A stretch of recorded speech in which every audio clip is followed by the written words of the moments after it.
Boa noite a todos, graça e paz do nosso Senhor Jesus Cristo, amém? Uma alegria muito grande estar aqui com vocês essa noite. Nós hoje iniciamos mais uma jornada juntos, mais uma série no nosso culto de sábado.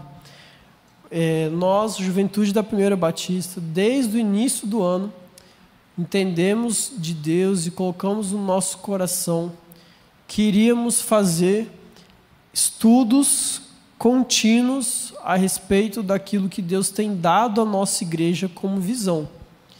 E caso você seja novo por aqui, você esteja chegando agora, como a gente vai iniciar uma série, eu quero fazer uma breve recapitulação de tudo que a gente viu, ouviu e aprendeu ao longo desse ano de 2025. Fiquem tranquilos, uns 30 minutos, brincadeira. Vai ser bem rapidinho mesmo. Nossa igreja recebeu uma visão da parte de Deus, a liderança da nossa igreja, os pastores, de que esse seria o ano da frutificação, o ano onde nós iríamos lançar nossas sementes e colher frutos. É claro que, pensando no Evangelho como um todo, esse fruto podem ser coisas diversas, né? Talvez olhando para a sua vida de forma pessoal e particular, esses frutos podem ser coisas que você tem orado e pedido a Deus ao longo da sua jornada e que finalmente esse vai ser o ano da concretização. Também pode ser o ano onde você vai se desenvolver, vai alcançar um desenvolvimento pessoal de coisas que você tem se esforçado para conseguir e glória a Deus por isso. Mas também, olhando de uma forma mais abrangente, geral, nós entendemos o ano da frutificação para a nossa igreja, um ano de crescimento, não necessariamente numérico, embora nós glorificaremos a Deus também se isso acontecer, mas um crescimento em nós como igreja, no nosso conhecimento de Cristo, no nosso ser comunidade, ou seja, na vivência uns com os outros. Tudo isso nós entendemos que é frutificação do Senhor nas nossas vidas. Mas também, se você já estudou um pouquinho de biologia ou está ligado aí no mundo do agro, você sabe que o processo de frutificação é a última etapa de uma série de etapas. Então nós, como igreja, estamos trabalhando essas etapas. A gente começou com o preparo, foi a nossa primeira etapa. Que bom que todo mundo lembra, né? Ainda bem que eu estou fazendo essa recapitulação.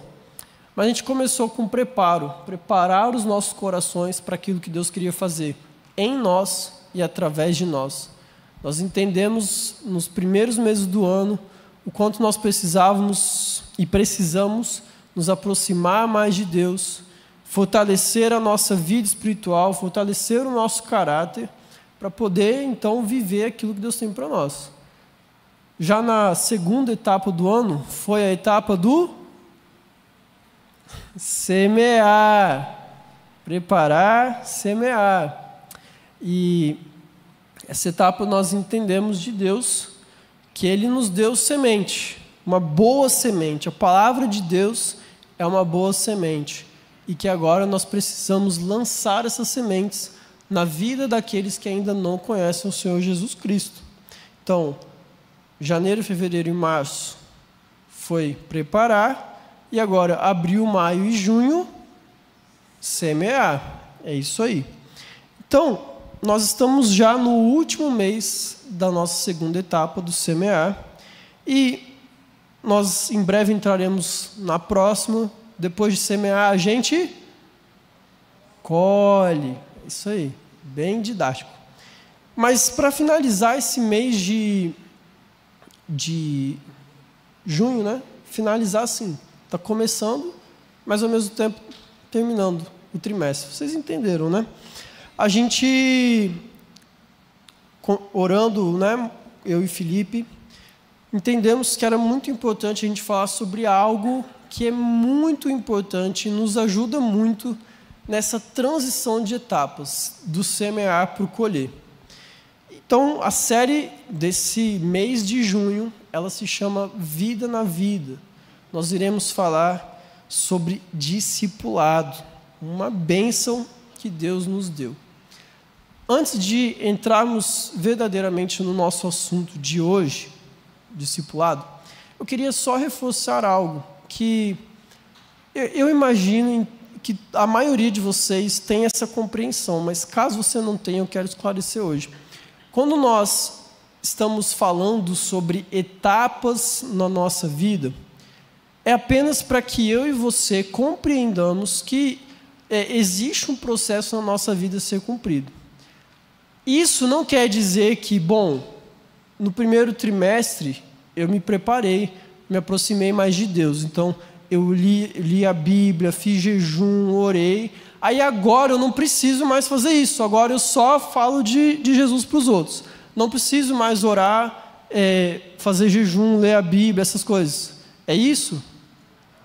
Não, não é isso. A gente continua fazendo as coisas que a gente aprendeu. Então, quando nós formos falar sobre a etapa da colheita, a gente pode parar de falar de Jesus para as pessoas? Não, a gente continua.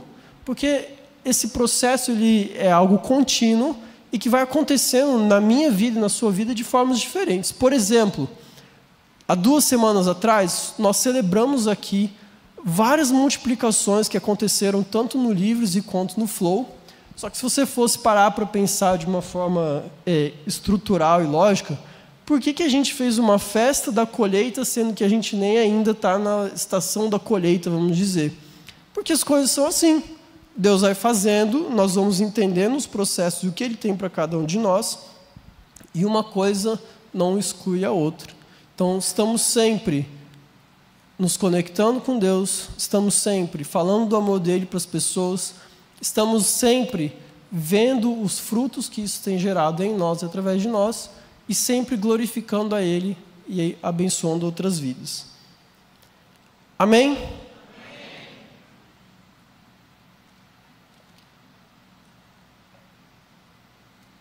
Bom, vamos lá.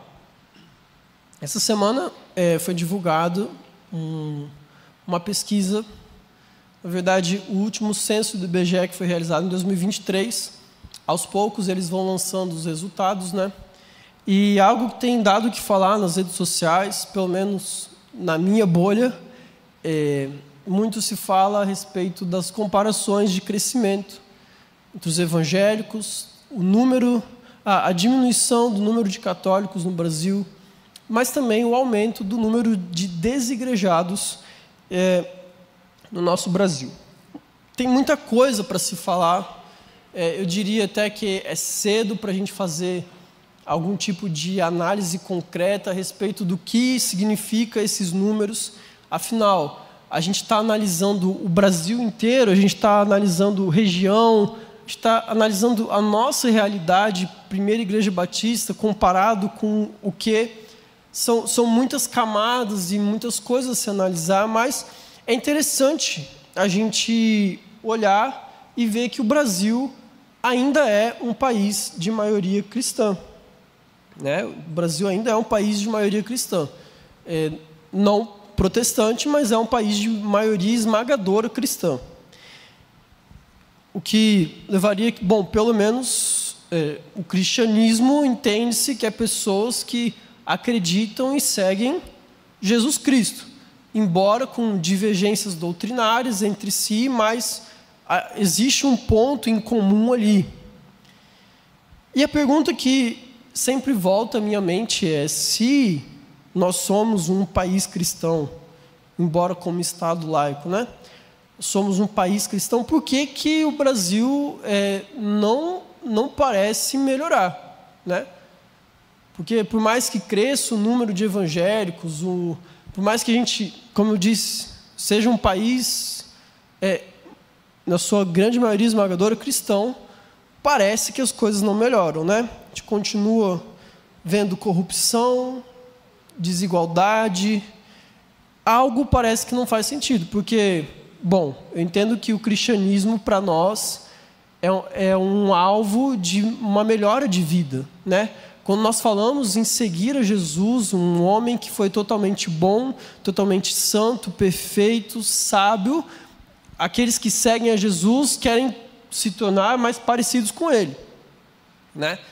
E, bom, se tem muitos cristãos, era para as coisas estarem pelo menos um pouquinho melhor, e aparentemente não está. Então, a pergunta que eu me faço é por que as nossas práticas não estão alinhadas com a nossa declaração? Ou melhor, por que a nossa prática religiosa ela aparenta algo que na verdade não é? E algo que chamou atenção nessa pesquisa é que cresce o número de desigrejados. O número de pessoas que têm saído das nossas igrejas aumentou.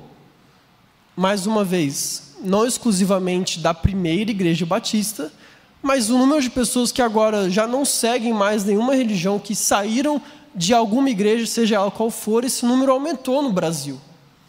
E quando você para analisar os últimos anos do mundo, a gente tem algumas causas, alguns efeitos. A pandemia ela fez algo muito interessante nas igrejas, vamos assim dizer. Eu comecei a pesquisar um pouco das razões de por que as pessoas pararam de ir na igreja, por que as pessoas agora se consideram desigrejados. Porque, bom, vocês bem sabem que antes as pessoas tinham vergonha de falar que não eram de nenhuma igreja, né? Até um tempo atrás, prefeitos, eu sou católico, é isso. Minha família faz tempo que eu não vou, mas meus pais são da igreja, eu também sou. Hoje em dia tem aumentado o número de pessoas que elas falam já livremente, sem nenhum medo de serem julgadas ou condenadas, de que elas não vão em nenhuma igreja, não são de nenhuma religião ou algo do tipo. Algo que, de vários dados e motivos que as pessoas dão, de acordo com algumas pesquisas, para o porquê elas não vão mais na igreja, tem dois que me chamaram muita atenção. O primeiro deles, a primeira razão para o êxodo das pessoas da igreja, é que as pessoas, principalmente jovens e adolescentes, disseram que a experiência acerca do cristianismo se tornou algo superficial. Então, uma das razões que contribui para o abandono da igreja é que faltou profundidade nas suas experiências dentro da igreja. As pessoas disseram que a igreja é chata, ou que a fé ela deixou de ser relevante para a sua carreira, para a sua vida, ou talvez que a Bíblia não é ensinada de uma maneira clara e com frequência, e muitas dessas pessoas deixaram a igreja. Tem um relato de adolescentes que disseram que Deus parece ausente da sua experiência no culto religioso. Mas é interessante porque não só isso, não só os que saíram, mas várias igrejas enfrentaram um outro problema depois da pandemia, que é a falta de compromisso. Então, vários pastores no Brasil e nos Estados Unidos, eles questionaram e reclamaram, vamos assim dizer, que depois do que aconteceu, as pessoas, o comprometimento delas desapareceu, sumiu.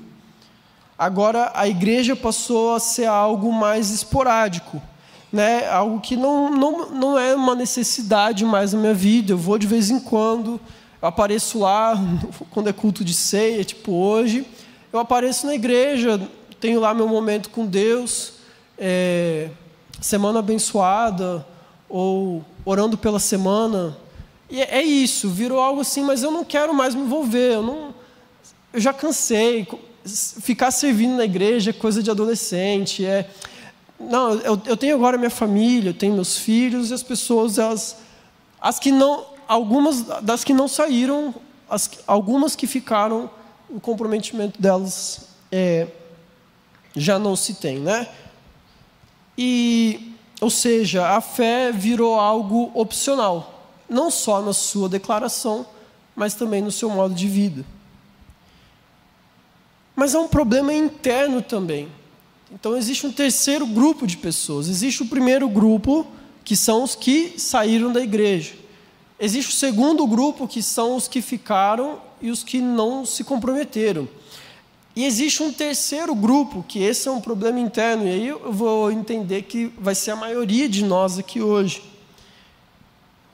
Esse grupo é o grupo daqueles que têm uma relação de utilitarismo, vamos assim dizer, com a igreja.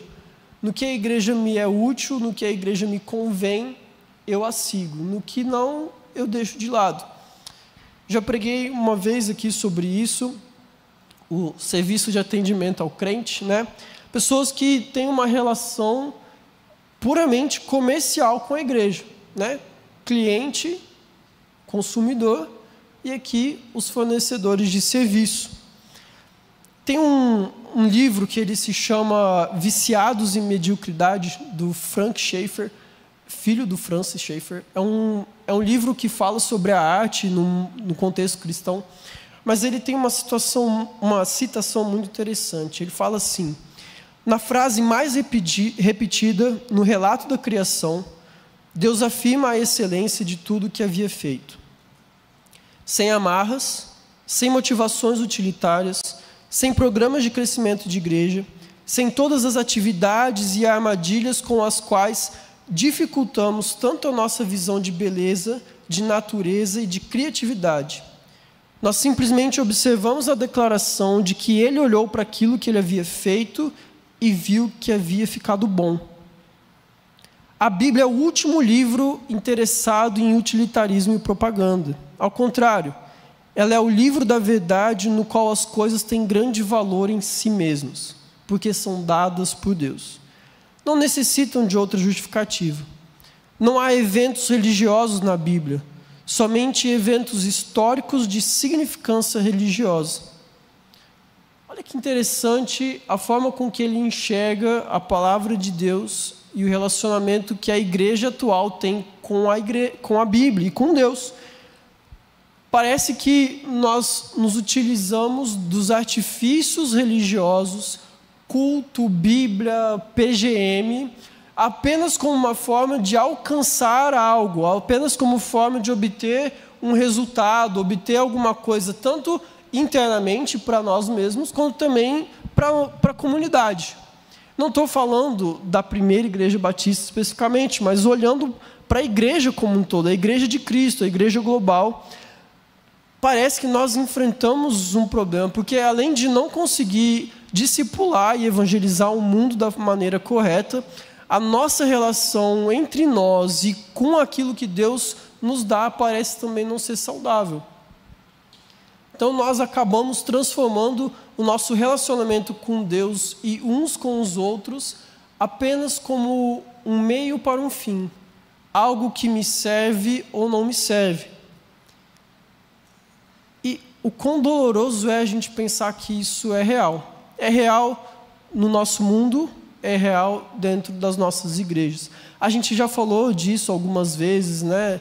Do quanto esse mundo é um mundo individualista, onde o mais importante é você se dar bem, se sentir bem, né? Custe o que custar, a custa de quem for, o que importa é como você se sente, como você se vê. E infelizmente isso de alguma forma e de uma forma bem sutil, eu diria, entrou dentro das igrejas, em nome de métodos, em nome de sistemas, em nome de propagandas e alvos e metas. Isso entrou também dentro das igrejas de uma forma geral.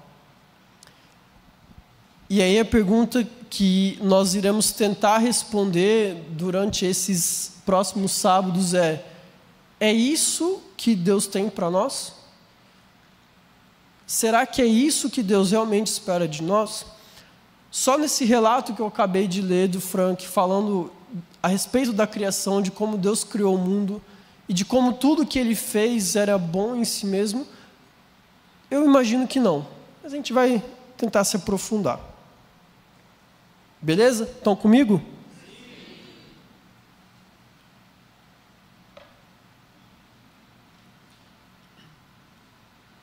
Bom, discipulado, né? Esse vai ser não é a melhor palavra, mas é a palavra que eu vou usar. Método, discipulado vai ser um método que a gente vai tentar encontrar uma resposta para esses dilemas. A igreja como não resposta para o mundo, a igreja em sua relação utilitarista com o evangelho e a igreja dos opcionais. O método e a resposta para tudo isso a gente vai tentar encontrar através do discipulado. Então, você não precisa abrir sua Bíblia, mas se quiser você pode anotar esse versículo. O discipulado, ele é um mandamento que Jesus deixou. Mateus 28, no versículo 18 ao 20, Jesus está ali no seu último momento com os discípulos antes de ascender aos céus. E o texto bíblico nos fala que Jesus aproximou-se dos seus discípulos e disse a eles: foi-me dada toda a autoridade no céu e na terra, portanto vão e façam discípulos de todas as nações, batizando-os em nome do Pai, do Filho e do Espírito Santo, ensinando-os a obedecer a tudo o que eu lhes ordenei, e eu estarei sempre com vocês até o fim dos tempos. Então, Jesus tinha os seus discípulos e deu uma ordem a esses homens que andavam perto dele, dizendo: vão e façam outros discípulos. Nós entendemos que todo aquele que nasceu de novo é um discípulo de Jesus, ou pelo menos deveria ser. É comum hoje nós vemos multidões presentes nas igrejas, em eventos e movimentos religiosos, em grandes ajuntamentos, mas que não se comprometem verdadeiramente, profundamente com o estilo de vida proposto por Jesus.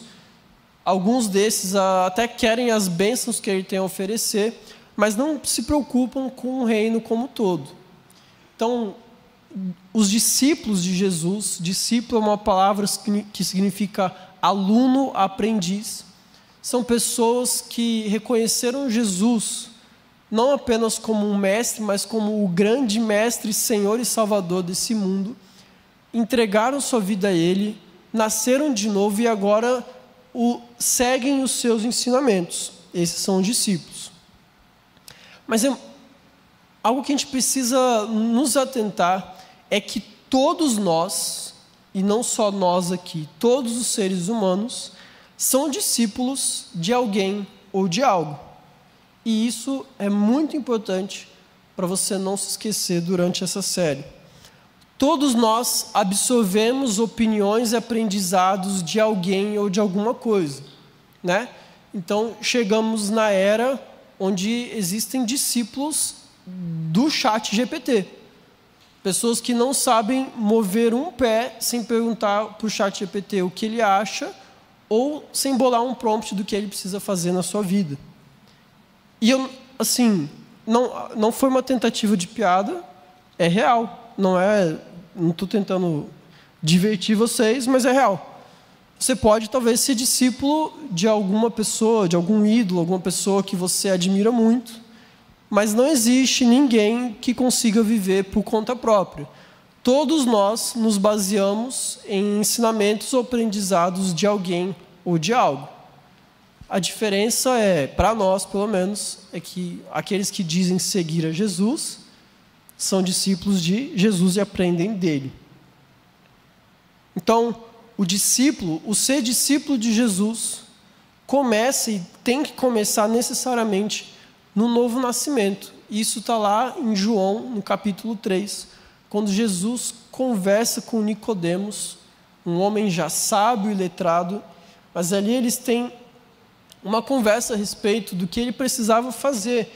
E Jesus fala: você precisa nascer de novo, nascer agora do Espírito, para você poder viver o direcionamento que o Espírito me dá através do Pai. Você precisa nascer de novo. Então, gerar um discípulo é uma ação exclusiva do Espírito Santo. E isso também é algo que você precisa aprender. Porque nós não fazemos discípulos para nós mesmos e ninguém se faz um autodiscípulo. Quem chama a todos os discípulos de Jesus é o próprio Jesus. O discipulado, ele não era uma ideia nova para aqueles discípulos. Na verdade, isso já era algo que era comum para eles. Então, quando Jesus chamou eles para serem discípulos, eles já entendiam bem o que era aquilo, porque não era algo comum. A gente tem vários exemplos na própria Bíblia de pessoas que andaram em um caminho de aprendizado, um caminho de conhecimento acerca de quem Deus é e do que Ele queria para a vida deles. Você pode ver exemplos como Moisés e Josué, Elias e Eliseu. No Novo Testamento, nós temos Paulo e Timóteo, né? Então, a gente tem alguns exemplos na Bíblia.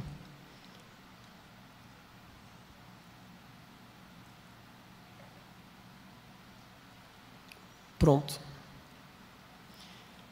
Então, o discipulado, o discípulo de Jesus, aquela pessoa que nasceu de novo, que reconheceu Ele como o Senhor e Salvador da sua vida, é alguém que aprende com Ele. E agora, basicamente, eu queria fazer algumas declarações, e quem gosta de anotar é bom, declarações do que é esse ser um discípulo de Jesus. O que é seguir a Jesus? O que é cumprir esse mandamento que Ele deixou para os seus discípulos? Então, eu vou chamar esse ser discípulo de discipulado, né? Bem compreensível, né? Bem relacionar uma palavra com a outra. Então, a primeira coisa que a gente vê aqui nesse texto de Mateus 28 é que discipulado é uma jornada. Com base em Mateus 28, a gente poderia definir discipulado como uma jornada de crentes que entregaram sua vida para Jesus e agora estão aprendendo a obedecer seus mandamentos. E fazem isso em constante presença do próprio Cristo. Há um tempo atrás nós falamos aqui que aprender tudo que Jesus nos ensinou leva uma vida inteira. Então, discipulado é uma jornada.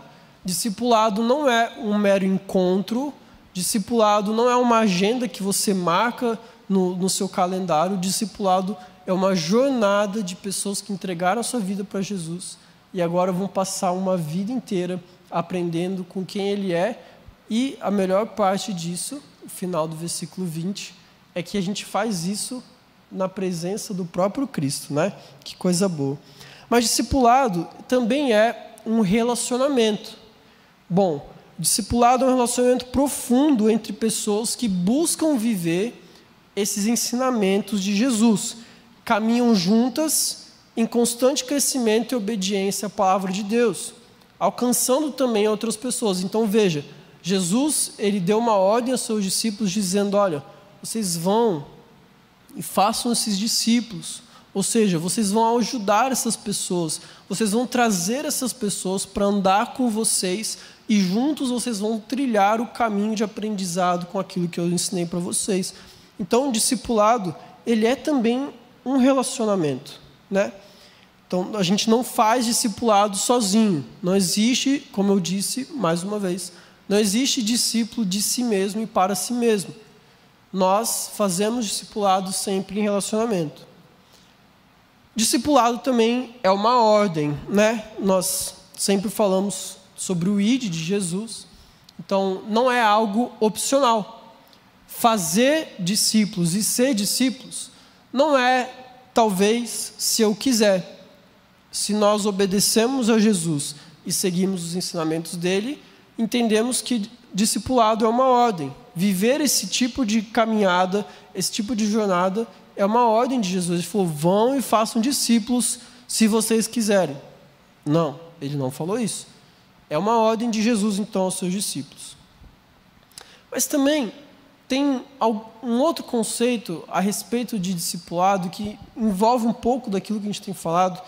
Um autor chamado Kevin Van Hooser, ele escreve um livro chamado Discipulado para a Glória de Deus, um livro muito bom mesmo, tem nos ajudado muito no curso de liderança do Livres, mas ele diz que discipulado é a respeito de nos tornarmos quem somos em Cristo, porque veja, à medida em que nós caminhamos com Jesus, aprendemos de quem Ele é, e deixamos que isso mude algo em nós, nós nos tornamos em algo diferente do que nós somos. Então, bom, o resultado esperado para todos é que seja algo melhor do que nós somos. Então, discipulado é tornar-se. Como eu falei, quando Jesus se encontra com Nicodemos, ele está falando, olha, você quer me seguir, você quer entender o que é a vida de Jesus, o que é o reino de Deus, você quer se tornar alguém diferente, você precisa nascer de novo. Você precisa reviver, nascer de uma nova forma, tornar-se alguém diferente do que você é hoje. Então, discipulado é tornar-se algo diferente e melhor. O discipulado cristão, ele é entendido e praticado de maneira correta somente quando nós nos lembramos que a gente faz parte de um processo que eu poderia chamar de economia da graça de Deus. Um processo onde Deus derrama da tua graça sobre aqueles que serão e são salvos e junta essas pessoas para transformarem a vida delas. Então, discipulado exige algum nível, em algum momento, de transformação de vida. Existe uma transformação logo de início, mas a jornada é uma jornada contínua e constante de transformação na nossa vida. Mas discipulado também é viver. Viver. Que interessante, né? Falar que discipulado é viver. E quando eu falo que discipulado é viver, aí sim a gente chega no nosso tema, vida na vida. Porque discipulado é uma experiência a ser vivida no nosso dia a dia. Jesus, ele tinha os seus discípulos. E se você for olhar o jeito que Jesus ensinava e discipulava os seus discípulos, era algo muito interessante. Porque sempre que alguém perguntava algo para Jesus, queria tirar algum aprendizado de Jesus, ou quando o próprio Cristo queria ensinar aos seus discípulos alguma coisa sobre o reino de Deus, o que ele usava era parábolas.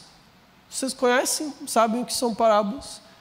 Se você lembrar o que é uma parábola, basicamente, é uma história do dia a dia com uma aplicação. Jesus ensinava para os seus discípulos a vida comum, na vida comum deles. Então, quer saber o que é o reino dos céus? O reino dos céus é como uma semente de mostarda.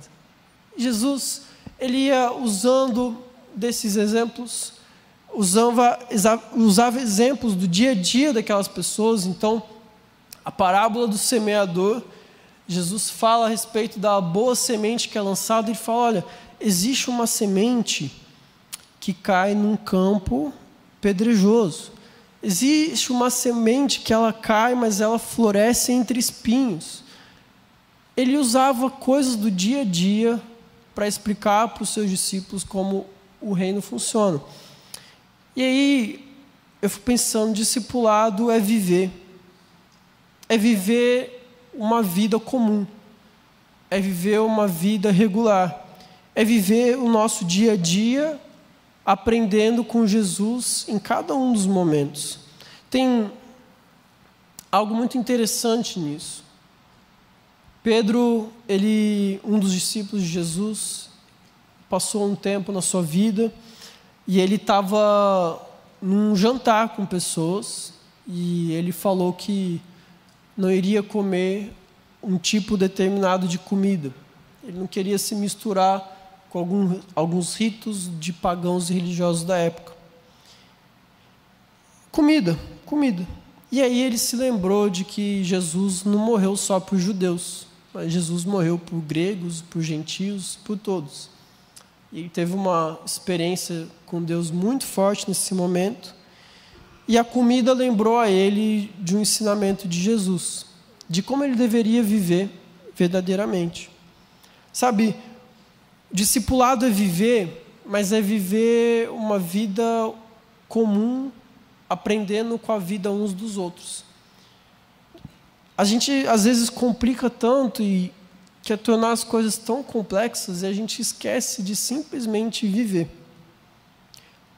Trilhar o caminho que o próprio Jesus nos ofereceu, contando boas histórias, vivendo boas histórias uns com os outros e aprendendo a enxergar a minha vida na vida comum e ordinária.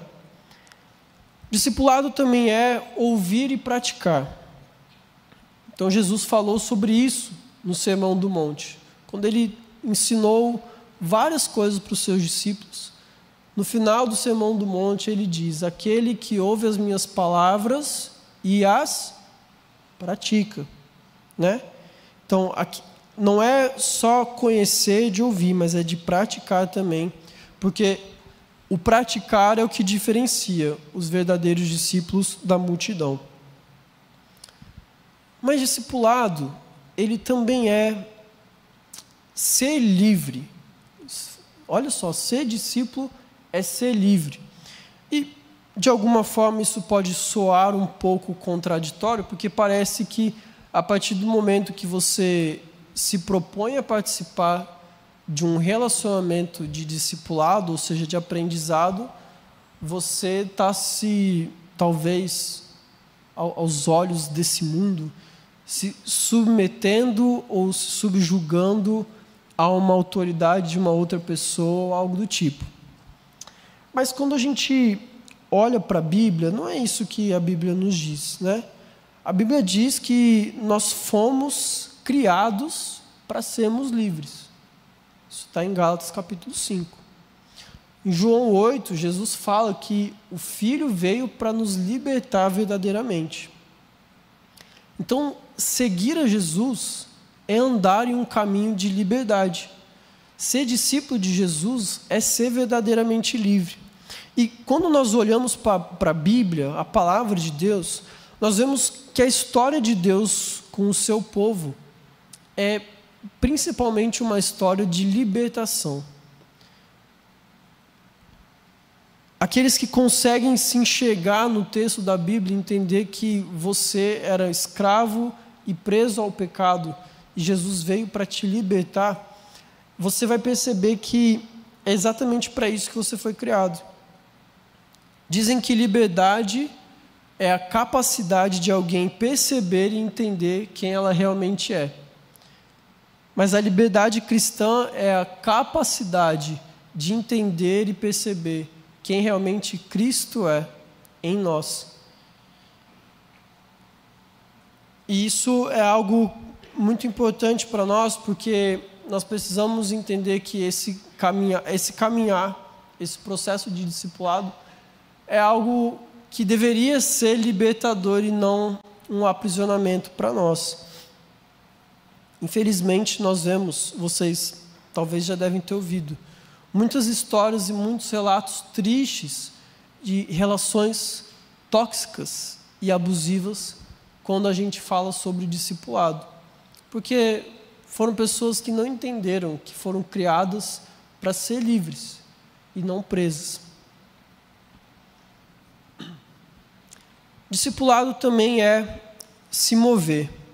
Então, como eu falei, essa jornada que Jesus nos propõe é uma jornada de caminhar, de andar. Jesus diversas vezes, a Bíblia diversas vezes ela fala com a gente de forma ativa, de forma movimentativa, né? Então fala em andem na luz. Andar na luz não quer dizer que você precisa ficar o tempo inteiro com uma luz nos seus pés. Não literalmente. Mas a Bíblia usa dessas expressões de movimento para nos lembrar e nos mostrar que andar com Cristo é uma ação contínua na nossa vida. Nós andamos com Cristo à medida que passamos por esse caminho e seguimos a Ele, aprendendo com Ele tudo que Ele tem para nos ensinar. Então, fazendo um resumo, porque eu imagino que metade aqui se perdeu ao longo desse caminho. Quem riu se perdeu. Brincadeira. Fazer discípulos, discipulado, é um processo de ajuda mútua entre homens e mulheres a andarem passo a passo na jornada, no caminho de Cristo. É acordar para esse caminho, uma nova vida, e depois começar a caminhar nele. Não perder de vista o imaginário cristão. Lembrar do que é o Evangelho no nosso dia a dia e a história do qual nós fazemos parte.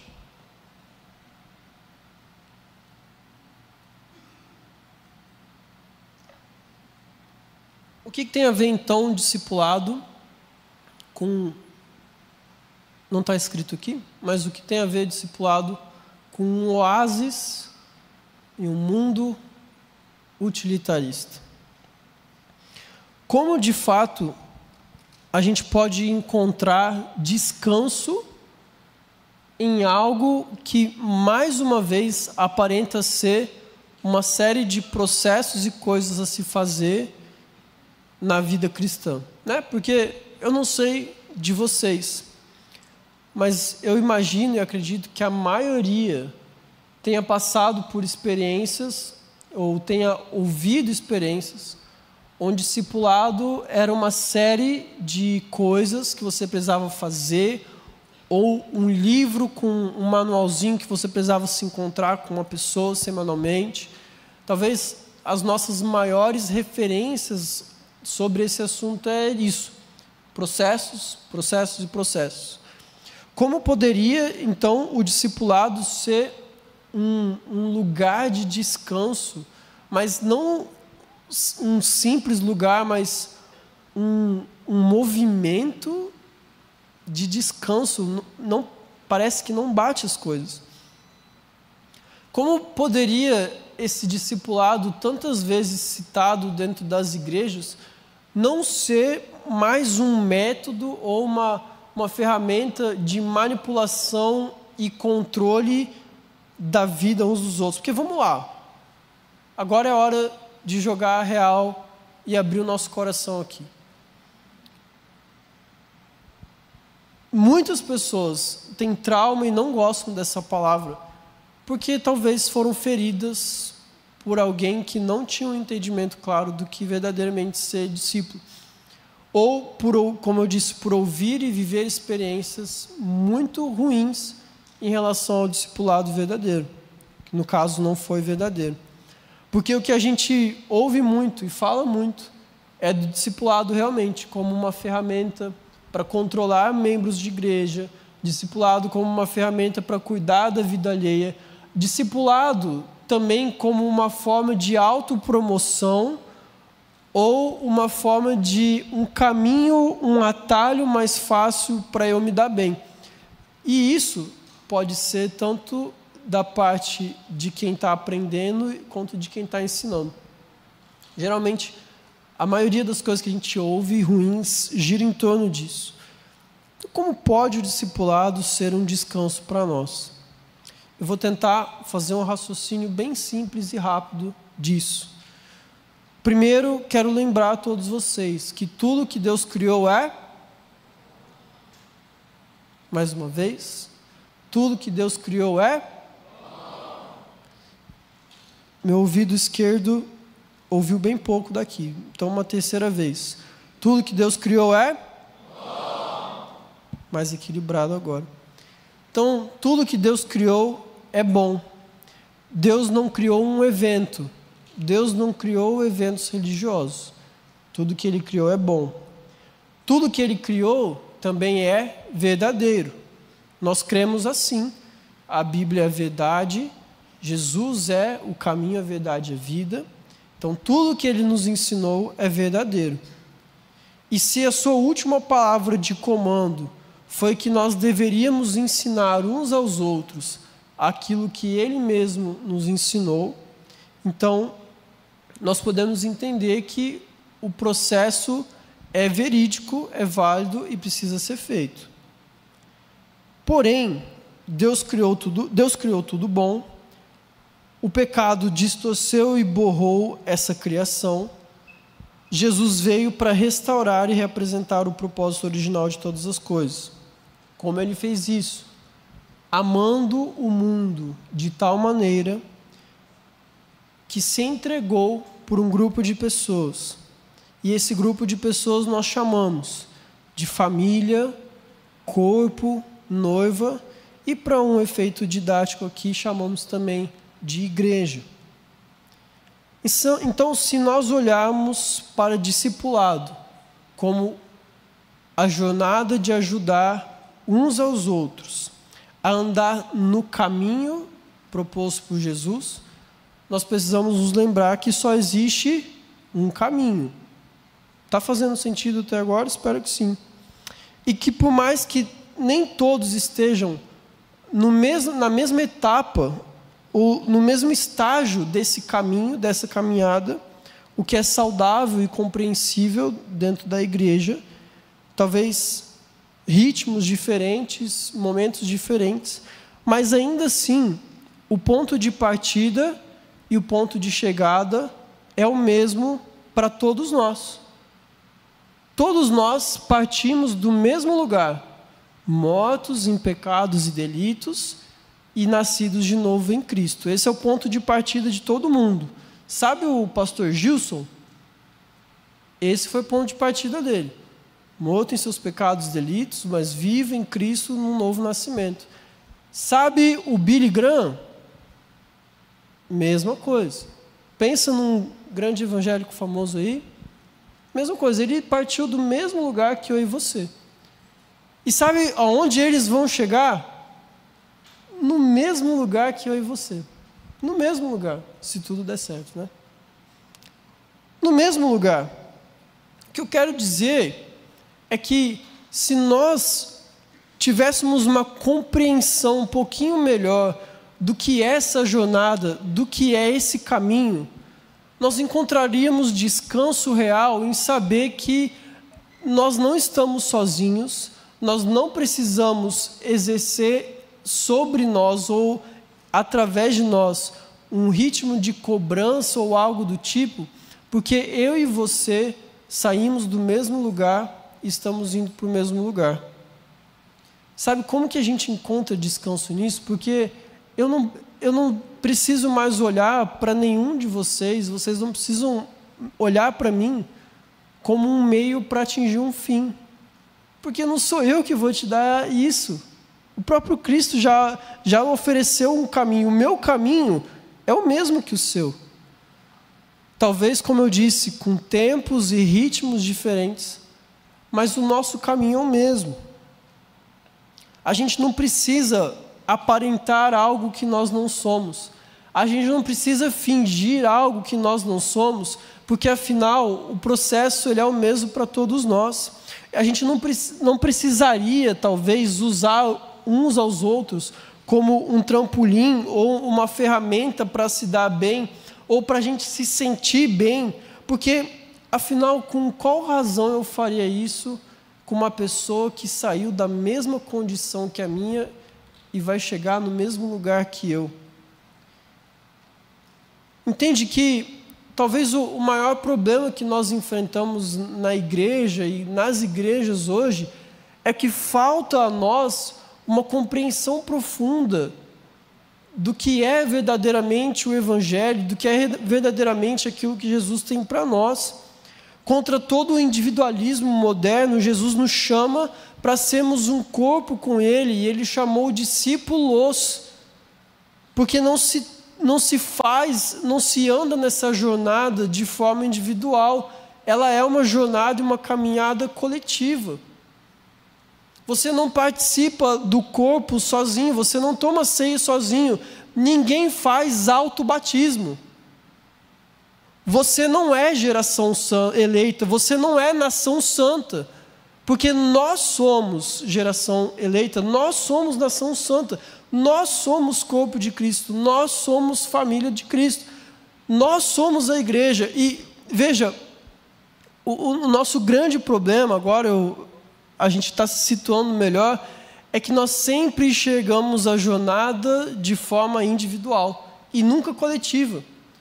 Porque talvez você procure alguém para te dar um discipulado, vamos assim dizer, porque você precisa conhecer mais, ou que você precisa ser melhor. Ou talvez você quer discipular alguém porque você tem algo da parte de Deus e precisa disseminar o seu conhecimento. E é dessa forma, olhando para o discipulado como algo individual, que a gente torna ele algo ruim. Então veja, tudo que eu falei sobre discipulado, dele ser uma jornada, dele ser um movimento, dele ser vida, dele ser liberdade para nós, ele precisa passar necessariamente pelo entendimento de que não é algo que eu possa fazer sozinho. Todos nós somos discípulos, todos nós precisamos entender que estamos nesse mesmo caminho. Sabe por quê? Porque dessa forma a gente evitaria as tentativas egoístas de transformar o que é para ser um relacionamento saudável entre pessoas em ganho pessoal. Por que um oásis? Porque no meio do caos e da confusão que é esse mundo, nós podemos encontrar um verdadeiro refúgio dentro de um relacionamento seguro e saudável de pessoas que têm tudo em comum. O seu ponto de partida, o seu ponto de chegada e quem os guia pelo caminho. Sem esperar nada em troca, sem interesses e sabendo que ambos estão debaixo de um direcionamento e da vontade do próprio Deus. Essa é a jornada do discipulado. Gente, se a gente vivesse e entendesse isso melhor, mais uma vez, não teríamos uma igreja melhor e saudável? Será que não mudaria a forma com que as pessoas olham para nós? Será que talvez isso aqui deixasse de ser algo opcional e algo superficial, porque há espaço para relacionamentos verdadeiros e profundos, porque há espaço para vulnerabilidade, há espaço para trocas sinceras e honestas, porque nós entendemos que a gente está no mesmo caminho. Eu, aqui como ministro, eu estou no mesmo caminho que vocês. Talvez num ritmo diferente, mas a gente está no mesmo caminho. E isso muda a forma com que nós olhamos uns para os outros, e muda a forma com que nós nos relacionamos. E seria muito melhor. Seria muito melhor. Então, vida na vida e encontrar um oásis, eu não acabei. Desculpa, me enganei e enganei vocês. Encontrar um oásis, teve gente que fez, ufa. Encontrar um oásis no meio desse mundo competitivo, caótico, de falsidade, de fingimento, é encontrar um lugar onde eu possa ser eu mesmo, mas ao mesmo tempo me tornar algo muito melhor, com pessoas que vão me ajudar nisso, não porque elas têm algum interesse em algo que eu possa oferecer a elas, ou pelo meu potencial de crescimento e evangelístico, ou os grandes dons que eu tenho, mas é porque elas estão nessa mesma jornada que eu, e elas sabem que em algum momento vai aparecer dificuldade, em algum momento vai faltar compreensão e entendimento da minha parte, eu vou precisar de alguém que me ajude e fale, olha, o nosso caminho é esse, e a gente faz assim, assim, assim. E a gente vai chegar lá, juntos. Talvez demore um pouquinho, talvez algumas das mudanças, algumas das coisas que precisam ser transformadas em nós, não vão acontecer da forma como que a gente gostaria, mas a gente vai chegar lá, juntos.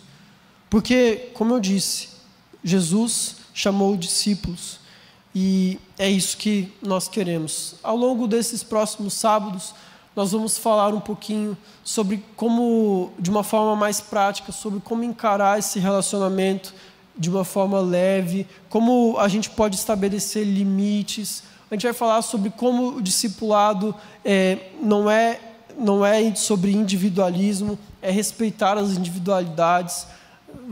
Vai ter muita coisa boa e mais prática, mas a gente precisava desse pano de fundo para começar. E para finalizar, quero que você abra sua Bíblia em Filipenses 2.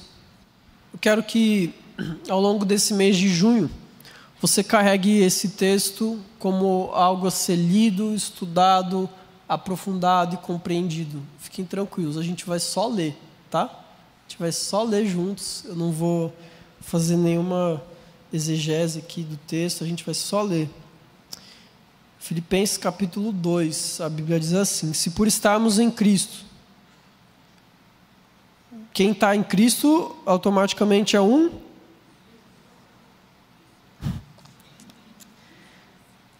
Vocês pediram para eu voltar com as perguntas e vocês não responderam. Vou lembrar disso. Se por estarmos em Cristo, discípulos, nós temos alguma motivação, alguma exortação de amor, alguma comunhão no Espírito, alguma profunda afeição e compaixão, completem a minha alegria, tendo o mesmo modo de pensar, o mesmo amor, um só Espírito e uma só atitude.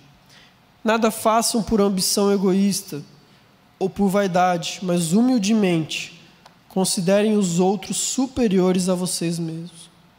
Cada um cuide não somente dos seus interesses, mas também dos interesses dos outros. Seja a atitude de vocês a mesma de Cristo Jesus, que, embora sendo Deus, não considerou que o ser igual a Deus era algo que devia pegar-se, mas esvaziou-se a si mesmo, vindo a ser servo, tornando-se semelhante aos homens. E sendo encontrado em forma humana, humilhou-se a si mesmo e foi obediente até a morte e morte de cruz. Por isso Deus o exaltou à mais alta posição e lhe deu um nome que está acima de todo nome, para que ao nome de Jesus se dobre todo o joelho, nos céus, na terra e debaixo da terra, e toda língua confesse que Jesus Cristo é o Senhor, para a glória de Deus Pai. Eu não sei se vocês entenderam, mas aqui a gente tem o ponto de partida e o ponto de chegada de todos nós. Um dia, toda língua confessará, todo joelho se dobrará. Cristo Senhor é o Senhor e isso é para a glória de Deus Pai. Assim, meus amados, como sempre vocês obedeceram, não apenas na minha presença, porém muito mais agora na minha ausência, ponham em ação a salvação de vocês com temor e tremor, pois é Deus quem efetua em vocês tanto querer quanto realizar, de acordo com a boa vontade dele. Façam tudo sem queixas nem discussões, para que venham a tornar-se puros e irrepreensíveis, filhos de Deus inculpáveis, no meio de uma geração corrompida e depravada, na qual vocês brilham como estrelas no universo, retendo firmemente a palavra de vida. Assim, no dia de Cristo, eu me orgulharei de não ter corrido, nem me esforçado inutilmente. 16 versículos que resumem tudo que a gente falou aqui nessa noite. Um relacionamento saudável, sem ambição, sem egoísmo, pensando no bem um do outro, obedecendo a palavra de Deus, obedecendo os seus mandamentos, sendo luz no mundo de trevas, vivendo uma comunidade saudável no mundo individualista, fazendo isso para a glória de Deus Pai, lembrando que haverá um grande dia, consumação dos tempos, onde todo joelho se dobrará, toda língua confessará que Jesus Cristo é o Senhor, e aqueles que entregaram sua vida a Cristo após o seu sacrifício na cruz, reconhecendo Ele como Senhor e Salvador, essas pessoas vão viver esse estilo de vida proposto aqui. Se há entre vocês algum amor, se há entre vocês alguma alegria, que a gente compartilhe isso uns com os outros, de forma verdadeira, de forma sincera, de forma amável e saudável. Amém?